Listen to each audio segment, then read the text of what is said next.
Today's episode of Level Up, that's right, I'm back. I'm so excited. Let's get to it. Been sick for a while, but I got my energy back, I got my voice back, and I got my schedule back. So let's get to it. Today we're talking about the Comica AD3 LinkFlex. What is it? It's an audio interface that allows you to connect your XLR microphone directly to your camera or your smartphone.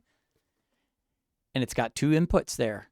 So you can do two people or you and an instrument, all kinds of stuff. I'm done talking. Let's go ahead and plug this in and see what's going on in this video. And yes, I just threw the box, but don't worry, it wasn't in there because I got it right here. We're going to hook it up in this episode of Level Up and check it out. Here we go. All right, I now have the Comica AD3 plugged directly into my Sony ZV-E10, as you see right there.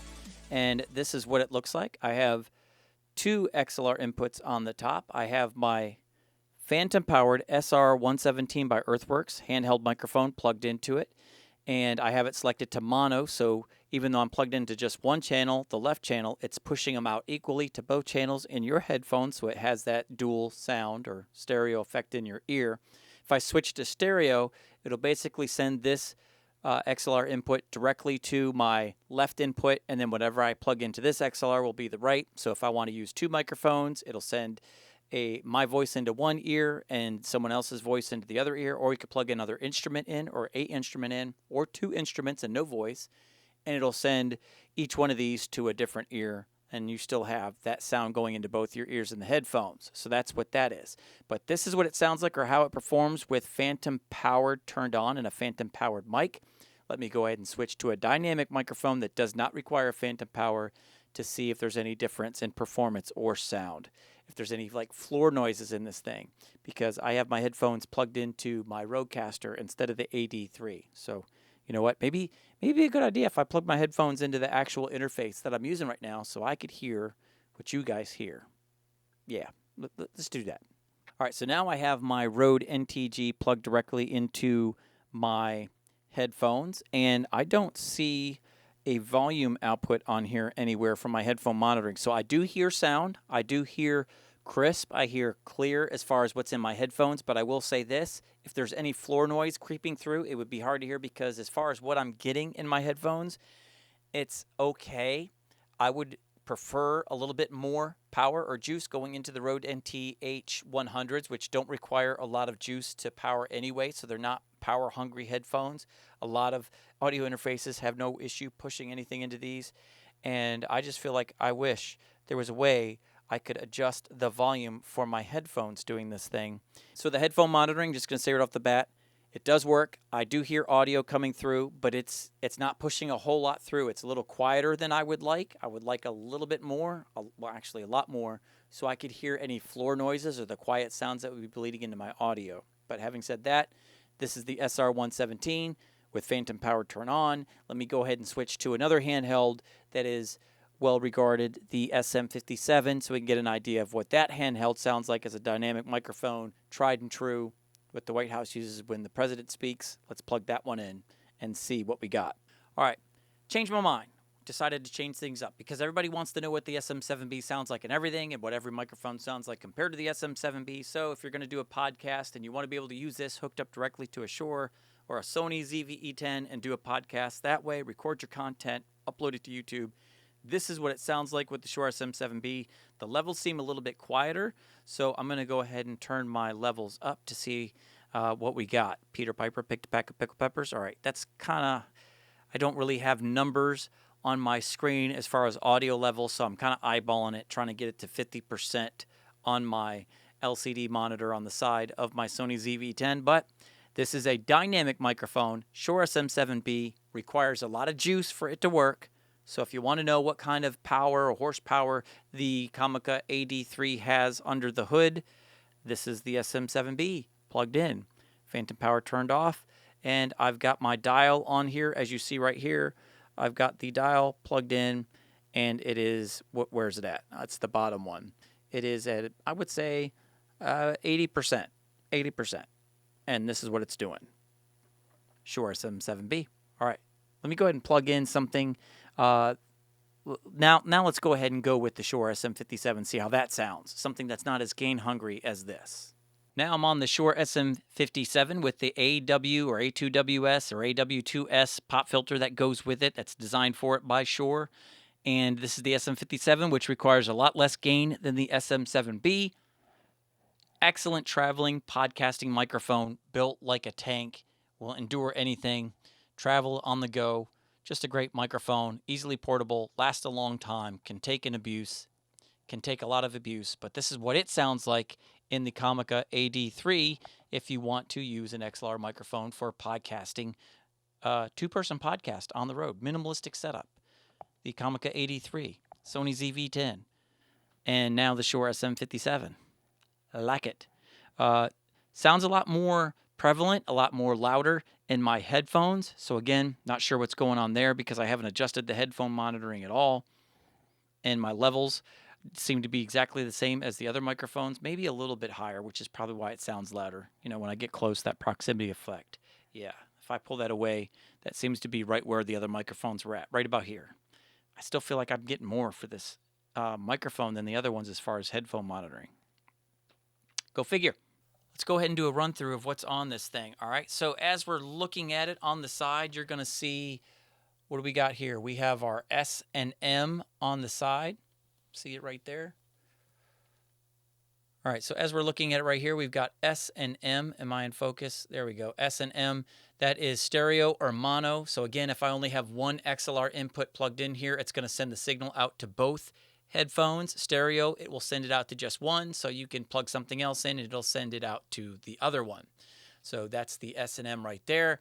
Then the middle one, you've got, if you want to plug this into, let's get it in focus. Then here we've got whether you're plugging this into a camera or your iPhone or phone in period or tablet.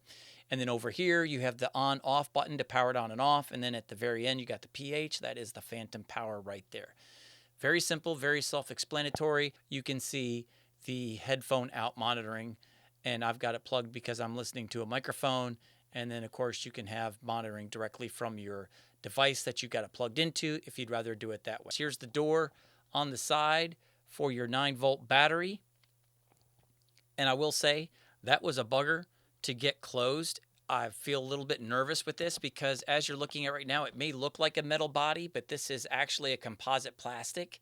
I wish it was a little more durable. Feels very light in my hands, and I would be worried about traveling with this and breaking it or cracking it if I were to drop my bag. So I definitely want to put this in a more solid case. But I'm just going to say right off the bat, closing this lid, trying to get the 9-volt battery on it, it's required a little bit of elbow grease to get it pushed down and in, and I worry about long-term with that one if I'm going to break tabs or anything like that. Didn't do it to me so far, just saying that's something I would be concerned with, so I would be very, very careful if I were you putting that 9-volt battery in, making sure you push that down all the way in before sliding it in because of the material of this. And I could see why it's a little bit cheaper because it's feature rich, it's capability rich, so where are they saving money to get that price down? The build quality. The knobs are nice, not nice and solid. There's no wiggle to them whatsoever. I feel like the knobs are made out of a better material than the actual audio interface itself. But there you go. And then on the back, you've got the clip. So you could clip this to your belt or some kind of strap and walk around with that attached to you. So if you got a selfie stick, you got your camera in one hand, your microphone in the other. You don't have to worry about carrying this because it just clips on to whatever you want to clip on, freeing up both your hands. Let's just test this out. So we're going to just clip this onto my shirt, and we're making all kinds of noise. I'm so sorry. I don't know why I've developed this lisp while doing this, but let's just say you want to be hands-free. Now I have it clipped to whether your belt, your shirt, whatever, clipped to something else. And I can have my microphone in one hand, my selfie stick for the camera in the other, and I have my entire setup on the go, on the move, ready to record. So that's pretty cool. So I'm going to go ahead and throw some specs up here as I'm talking so you guys can see what this bad boy can do as far as its features. But I'm just going to say through the headphones alone, I feel like it performs better with dynamic microphones that aren't as gain hungry. The more gain hungry it is, the quieter it is for your headphones, harder to hear what it is you're doing. And then with my phantom powered mic, the Earthworks SR117, I did almost hear compared to, and I didn't notice it before until I plugged in the SM57, how quiet it is. there's definitely a little bit of that airy floor noise in there with the 48-volt phantom power. Now I have the Rode VideoMic Go 2 shotgun microphone plugged into the AD3 via the 3.5mm input. Why am I doing this? Well, we've got the two 3.5mm inputs in here also to go along with the XLR inputs, and I have shotgun microphones in my studio that are the 3.5mm. It'd be really kind of cool, neat to be able to have an interface where I'm able to hook up two separate 3.5mm shotgun microphones into my Sony ZV-E10 when I'm going on a satellite location doing an interview with two people sitting on a couch next to each other, instead of them having lavalier mics where they're turning their head away from the mic or this way, to have a microphone just underneath them, pointed up at them, or above them, pointing down, to capture all that audio and do a better job as far as evenly capturing their audio as they're looking left or right as they're talking. So hoping this really works out, because that'd be something I could definitely use in my workflow moving forward. So how's it sound? I'm going to find out myself here, because I'm going to stop talking, put my headphones on, and give it a look-see, or listen-see, or hear-see, or whatever. I'm going to stop. Just move on. I'm going to come back with my final thoughts on the, where did it go? Oh, it's on my chest. The Comica AD3 LinkFlex for $120. Comment down below what you think so far.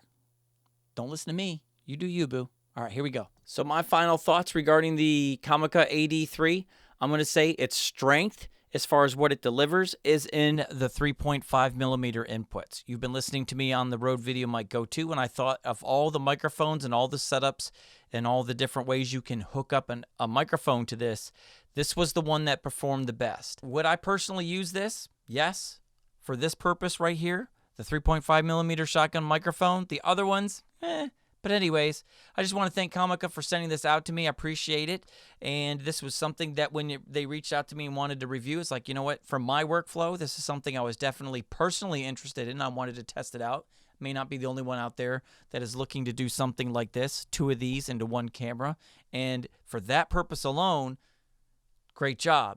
All the other stuff, I think in XLR mode, as you heard earlier, there was a lot to be desired, especially in condenser microphones. It brought in a lot of airy sounds, a lot of hissy noises.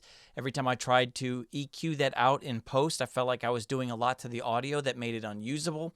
Now, right now, I have my external monitor cable hooked up to this so I can see on a bigger screen just to make sure I'm in focus, and this is in focus. When I'm holding this up, you guys can see what I'm pointing at.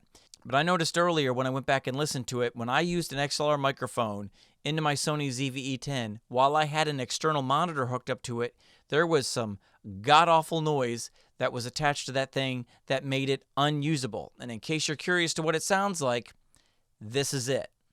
For the holiday season, today I'm going to be taking a look at the Comica AD3. I got my hands in the way. You can't even see it, so let's get my hand out of the way. Now, when I've hooked up a shotgun mic via the 3.5mm, that's gone. So again, I feel like when it comes to performance, the AD3 does a much better job and is much more worth that $119 price tag, 3.5mm shotgun mics. That's where I'm going to go with that. I felt like the Shure SM7B, when you're trying to use it, it just didn't have the strength to push it, so you got a lot of that airy floor noise or noise floor in there as well. When I hooked up that 3.5mm shotgun mic and went back and listened to it, now we're talking. Now I have something I can definitely use. And to me, that's actually what I would want to use it for. I would rather be able to have this to use to hook up two 3.5mm shotgun microphones when I'm doing interviews. Two people sitting side by side on the couch. A lot of times they have the little, or a lot of times I will use the lavalier microphones for interviews and testimonies and things like that. But sometimes they look away and it gets quiet. And I mean, even with the shotgun microphone pointed directly at me, if I look away, it's quiet. But if I have it sitting just above me, I can look and talk to the left, I can talk to the right, and the difference in sound is minimal. But with this, I can hook up two of my 3.5mm shotgun microphones, set them over top the person speaking directly, and I feel like I can get some great audio. So in 3.5mm shotgun microphones, at least that sound is usable without any kind of EQ. That's something I can get away with. I would still want to EQ it if I can, but when it comes to XLR, I mean, maybe for family videos, things like that. But if you're doing any kind of professional work or any kind of work where quality does matter, I would stay away from XLRs and use the shotgun mics via the 3.5mm. All right, so those are my thoughts regarding the Comica AD3 thank you guys for watching another episode of Level Up. I'm glad that you're here. I'm glad to be back. Don't forget to subscribe, hit that like button and the notification bell so you guys can stay notified when future content goes up, because it is coming. And until I see you guys in the next one, I'm out.